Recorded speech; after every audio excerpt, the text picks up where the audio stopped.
Um velho monge vivia à beira de um lago onde flutuavam lótus.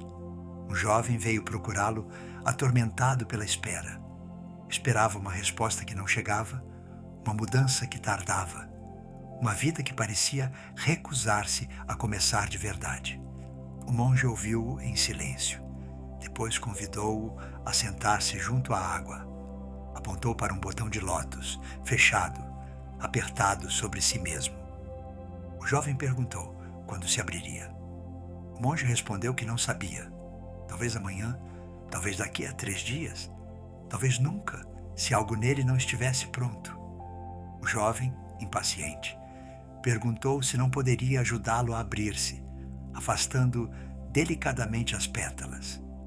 O monge sorriu e respondeu que podia tentar, mas que então já não teria um lótus, apenas pétalas danificadas e uma flor que nunca teria existido. Depois acrescentou que o lótus não sofria por estar fechado, que apenas quem o olhava sofria por não o ver aberto. Esta história volta-me frequentemente quando sinto crescer em mim essa febre particular da espera. Essa urgência surda que queria que tudo chegasse agora, que as respostas viessem imediatamente, que as transformações fossem instantâneas. Conheço bem esta agitação. Carreguei há muito tempo como um motor, acreditando que me tornava eficiente, que provava o meu empenho, que era sinal de uma vida intensa. Levei tempo a compreender que era sobretudo sinal de uma desconfiança profunda em relação ao ritmo natural das coisas e talvez em relação à própria vida. Vivemos numa época que fez da velocidade uma virtude suprema. Tudo deve ser imediato. A entrega, a resposta, o resultado, a cura, o sucesso. Interiorizamos a ideia de que o que é bom chega depressa e que o que tarda é suspeito, até falhado. A espera tornou-se-nos insuportável, como um vazio ameaçador que é preciso preencher a todo o custo. E quando a vida não responde aos nossos prazos, quando leva o seu tempo, apesar da nossa impaciência, sofremos. Agitamo-nos, perguntamo-nos o que fizemos de errado, por que é que ainda não chegou, se alguma vez chegará. Mas esta urgência que sentimos, de onde vem realmente? Quando paro para observá-la honestamente, descubro que raramente provém do real.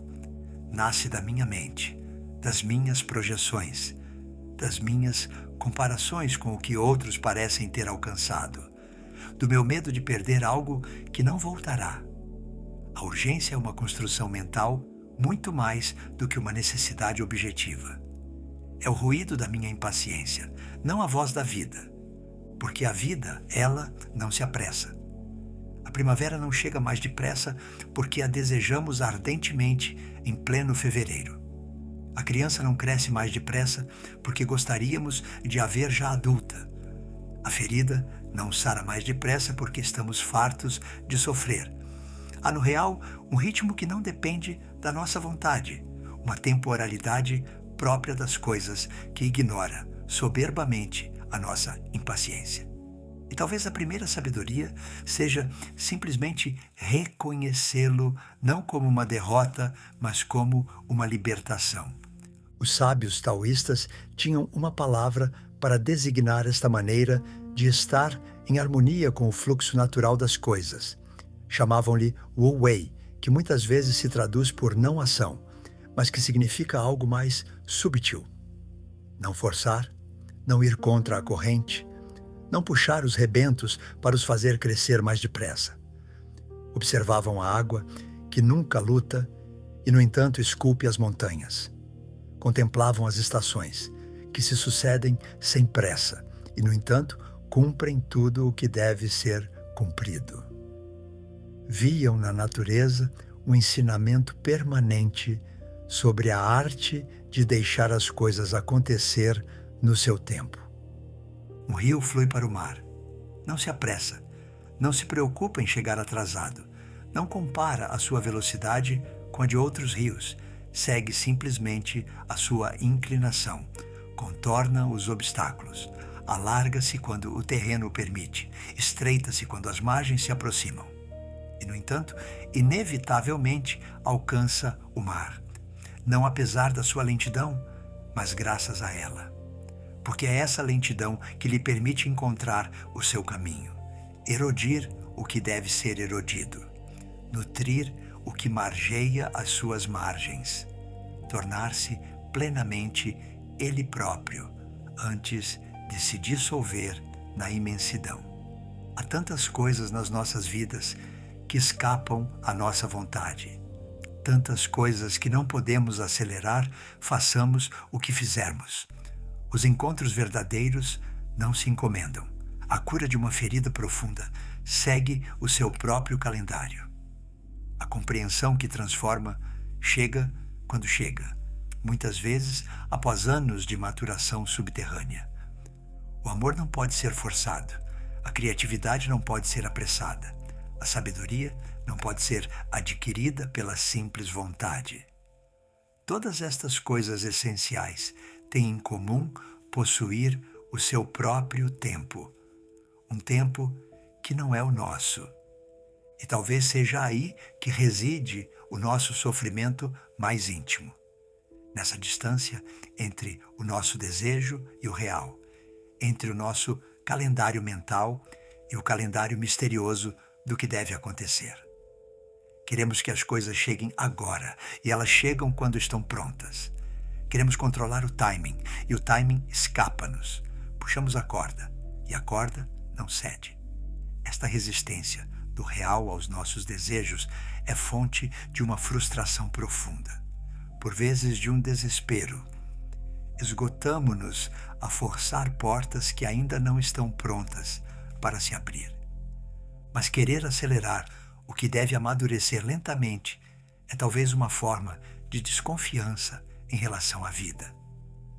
É supor que se não controlarmos tudo, nada acontecerá.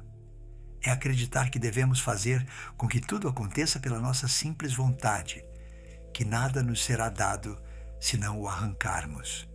Esta crença é esgotante. Mantém-nos numa tensão permanente, numa vigilância ansiosa, num medo de largar, nem que seja por um instante, e separa-nos de algo essencial, a confiança de que a vida, ela também trabalha silenciosamente, invisivelmente, mas realmente. Porque enquanto nos agitamos à superfície, algo trabalha em profundidade.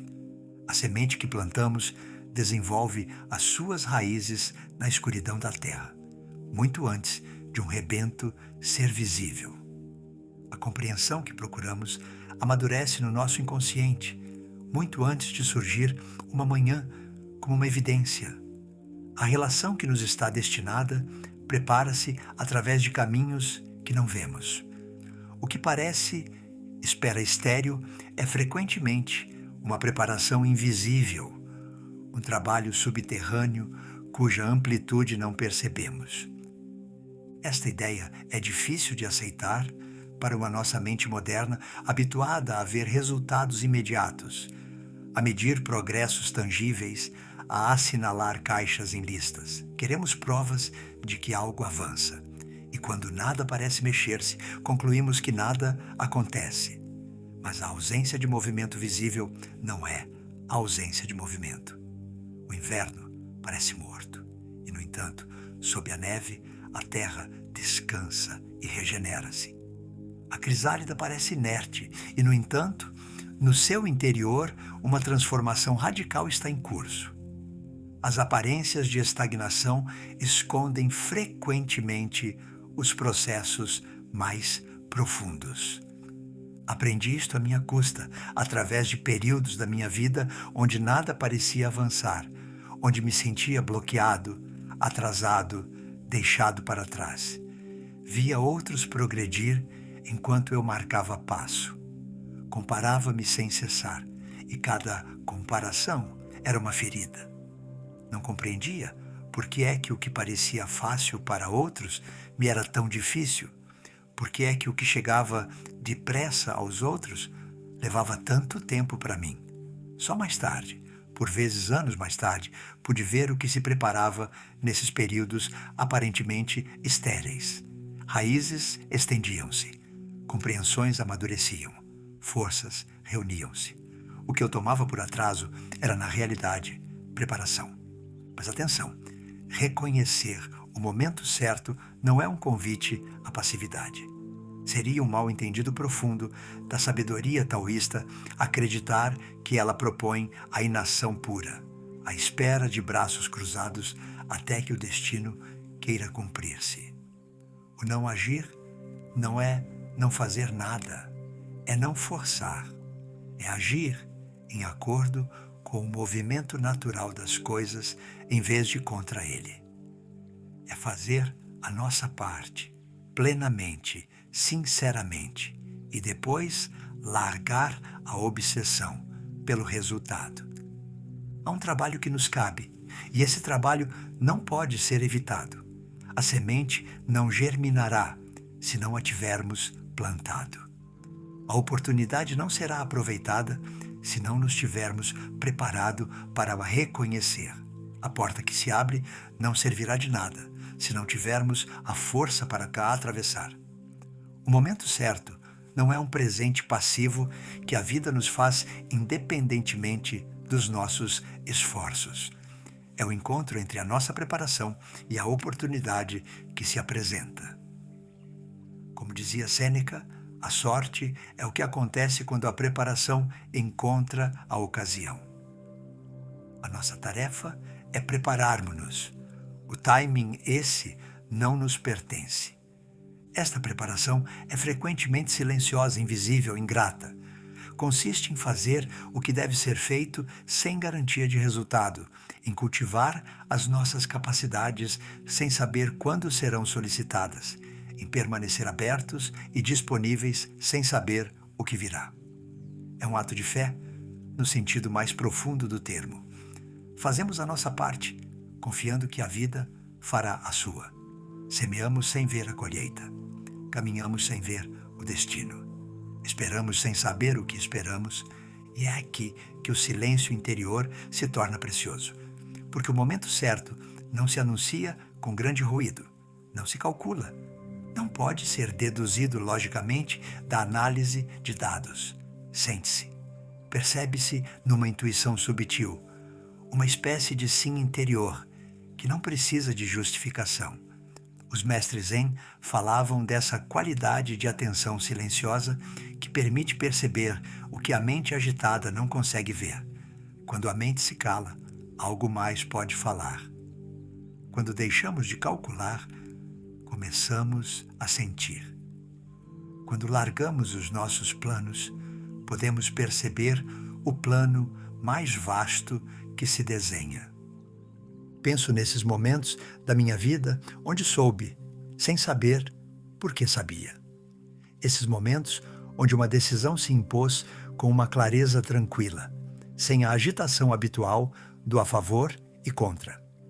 Esses momentos onde senti que era o momento certo para falar, para agir, para partir, para ficar. Essa percepção não tinha nada de místico, nem de extraordinário. Parecia-se mais com uma evidência simples, como se tudo em mim se afinasse de repente, na mesma nota.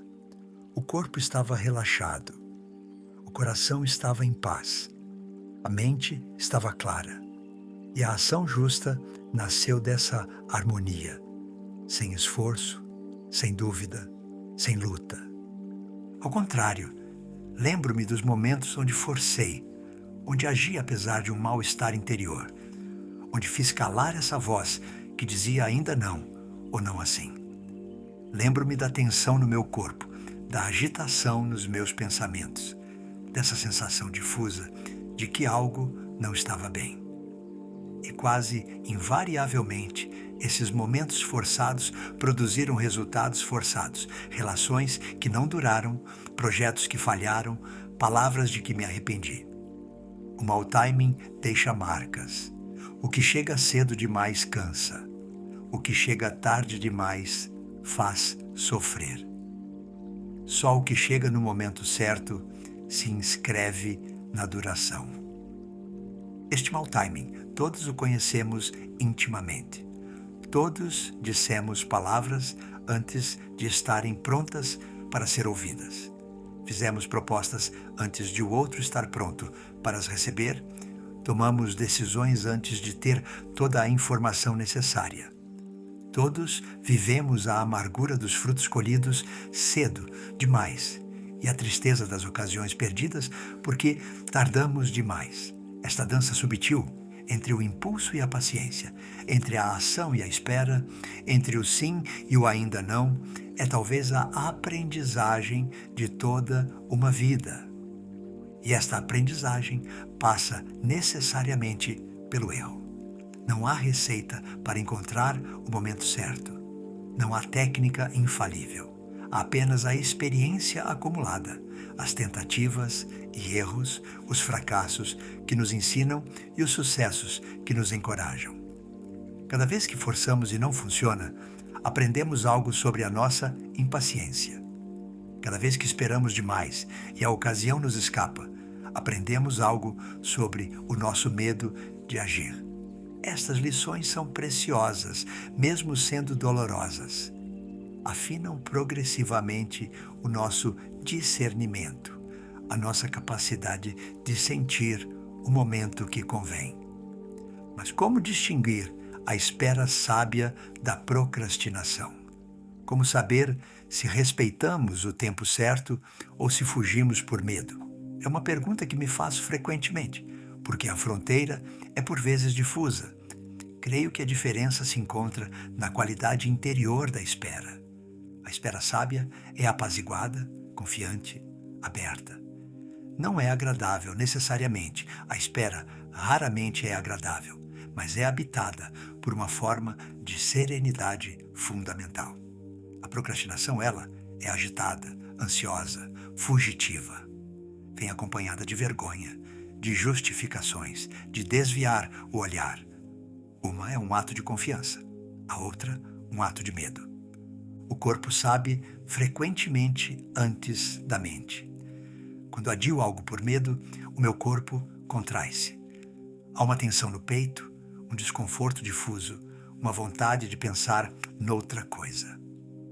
Quando espero porque o momento não chegou, o meu corpo está mais relaxado. Posso olhar a situação de frente sem desviar o olhar. Posso aceitar a espera sem a anestesiar. Esta diferença corporal é um guia precioso, talvez o mais fiável que temos. O nosso corpo é um instrumento de discernimento que negligenciamos com demasiada frequência. Esta confiança no processo da vida é talvez a lição mais difícil de aprender. Vivemos numa cultura do controlo, onde tudo o que escapa ao nosso domínio nos angustia. Queremos garantias, certezas, planos que se desenrolem exatamente como previsto. Mas a vida não funciona assim. É imprevisível, misteriosa, frequentemente desconcertante. E talvez a nossa tarefa não seja dominá-la, mas confiar nela. Não uma confiança ingênua que negaria as dificuldades, mas uma confiança profunda que reconhece que mesmo o que não compreendemos pode ter um sentido. Há na minha vida atrasos que me salvaram, recusas que me protegeram de caminhos que não me teriam convido, desvios que me levaram exatamente onde devia ir, mesmo que não o soubesse na altura. Com a distância posso ver como o que parecia ser fracassos ou bloqueios era na realidade reorientações necessárias. O que eu tomava por azar era por vezes sorte disfarçada. O que vivia como um atraso era por vezes uma proteção. Esta perspectiva retrospectiva não suprime o sofrimento do momento. A espera continua difícil, mesmo quando sabemos que tem um sentido, mas nutre uma confiança para os momentos vindouros. Esta confiança não é uma capitulação perante o destino. Não é uma passividade resignada que dissesse: para que esforçar-se se tudo está escrito? É antes uma colaboração humilde com o mistério da vida. Fazemos a nossa parte, sinceramente, plenamente, com toda a coragem de que somos capazes. E depois, largamos a obsessão pelo resultado e pelo timing. Plantamos e regamos, mas aceitamos não controlar a germinação. Caminhamos com determinação, mas aceitamos não dominar o caminho. Esta postura não é fácil. Exige ao mesmo tempo empenho e desapego, ação e largar, vontade e abandono. E depois há esses momentos onde a porta finalmente se abre. Esses momentos onde o que estava maduro há muito encontra finalmente a sua expressão. Esses momentos onde os obstáculos caem, onde os encontros se dão, onde os caminhos se abrem como por magia. Esses momentos têm uma qualidade particular. Não são forçados. Têm uma fluidez, uma evidência, uma justeza que não engana. O que parecia impossível torna-se de repente simples. O que parecia longe torna-se de repente perto. Tudo parece afinar-se para permitir o que devia acontecer. Esses momentos de graça não são acidentes, são a floração de tudo o que foi preparado, consciente ou inconscientemente. São o encontro entre a nossa disponibilidade e a oportunidade que se apresenta, mas exigem algo de nós, a capacidade de os reconhecer quando chegam e a coragem de os aproveitar. Porque o momento certo não permanece indefinidamente aberto. A porta que se abre pode fechar-se. A ocasião que se apresenta pode passar. Há um tempo para esperar e um tempo para agir. E a sabedoria está em saber distinguir um do outro. Reconhecer o momento certo, quando se apresenta, nem sempre é evidente.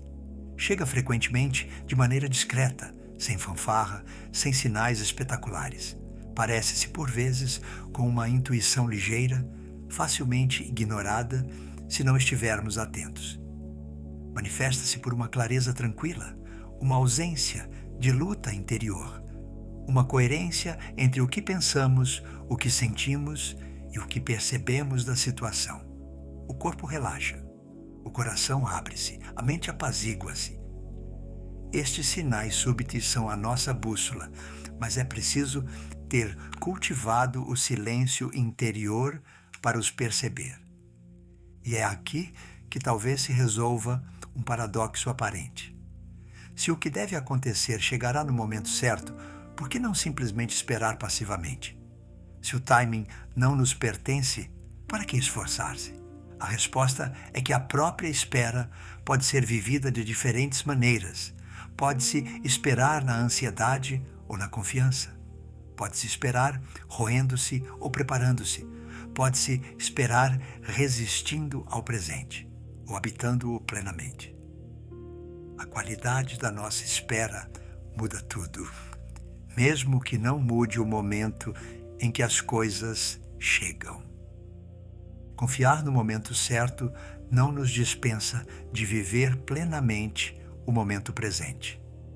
É mesmo exatamente o contrário. É porque confiamos no timing do que deve acontecer que podemos libertar-nos da ansiedade do futuro e tornarmos-nos disponíveis ao que está aí agora. O momento presente é o único momento real.